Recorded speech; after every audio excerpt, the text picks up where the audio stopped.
ಶ್ರೀರಾಮನೇ ಸ್ವತಃ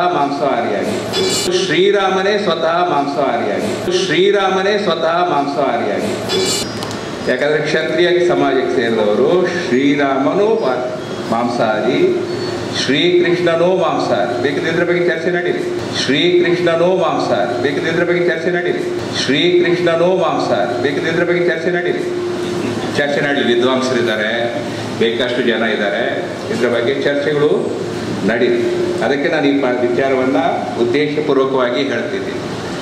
ಶ್ರೀಕೃಷ್ಣನೂ ಮಾಂಸಾಹಾರಿ, ಶ್ರೀರಾಮನೂ ಮಾಂಸಾಹಾರಿ,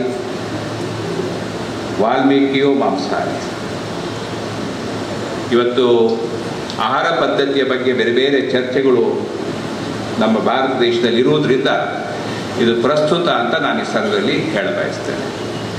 ಈ ಜಾತಿಯ ಪದ್ಧತಿಯ ಬಗ್ಗೆ ಯಾರೆಲ್ಲ ಮಾತಾಡ್ತಾರೆ, ನಮಗೆ ಮಾತ್ರ ಹಕ್ಕಿದೆ, ನಮಗೆ ಪೂಜೆ ಮಾಡೋ ಹಕ್ಕಿದೆ, ನಾವೇ ಸರ್ವಶ್ರೇಷ್ಠರು ಅಂತ ಯಾರೆಲ್ಲ ಹೇಳ್ತಾರೆ, ಅವರಿಗಿದೆಲ್ಲ ಕಣ್ತೆರೆಯುವಂಥ ಸನ್ನಿವೇಶಗಳು ಇತಿಹಾಸದಲ್ಲಿ, ಪುರಾಣದಲ್ಲಿ ನಮಗೆ ಕಾಣಲಿಕ್ಕೆ ಸಿಗುತ್ತೆ ಅಂತ